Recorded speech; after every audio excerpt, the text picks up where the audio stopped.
Aujourd'hui, on a invité Olivier Besancenot qui va venir en personne, je dirais, pour soutenir les gens et soutenir les salariés dans leur combat. C'est le seul qui a répondu présent à notre invitation pour se mobiliser avec l'ensemble des salariés. On a demandé à Martine Aubry de venir, on a demandé à Marie-Georges Buffet aussi, mais pour l'instant, ils ne souhaitent pas venir. On appelle aussi à tous les gens, tous les citoyens pour organiser quelque chose pour sauver les emplois dans Lyon. Je suis d'abord venu apporter mon soutien aux salariés de Fulmen, en effet. Je crois que ce qui se passe ici à Fulmen, c'est symptomatique de deux choses qu'on retrouve un peu partout à l'échelle nationale. D'abord, d'entreprises qui se portent bien, qui font 2,4 milliards de bénéfices à l'échelle mondiale et qui s'apprêtent à laisser ici 320 personnes sur le carreau. Voilà, et tous ces groupes aujourd'hui, on leur donne des cadeaux publics et on n'en voit jamais la couleur finalement.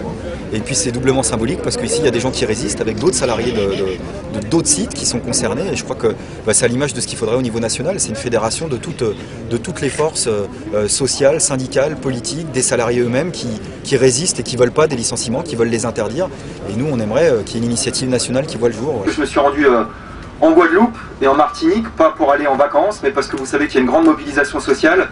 J'en suis revenu hier et je tiens à vous dire que on s'en rend compte, la mobilisation sociale, ça peut payer. Voilà, moi je suis pas venu vous raconter d'histoire, mais il y a des mobilisations sociales qui sont victorieuses, même sur les licenciements. Je raconte pas d'histoire, il y en a qui n'y arrivent pas. Mais il y en a aussi qui ont réussi à remporter des victoires, et des sacrées victoires, c'est-à-dire des sites qui avaient été fermés, qui ont été occupés par des salariés, contre la fermeture du site, et une mobilisation qui a été telle qu'elle a imposé la reprise de la production. J'espère enfin que les syndicats, quelles que soient leurs obédiences, les partis politiques, quelles que soient leurs obédiences, acceptent enfin à se mettre ensemble pour qu'on fasse la même chose chez nous. Parce que je crois que ça soit sur les licenciements, sur les salaires ou contre les privatisations, à la santé ou à la poste, on en a ras-le-bol d'y aller séparément. Séparément, on n'y arrive jamais. Ensemble, on peut y parvenir. Des boîtes qui ferment, des boîtes qui licencient, il y en a partout. Mais partout en plus, il y a le visage de ceux et celles qui, comme vous, résistent. Et on est beaucoup plus nombreux que ce qu'on voudrait bien croire. Pour nous, c'est passé par une mesure concrète qui s'appelle l'interdiction des licenciements. L'interdiction qui passe par une loi.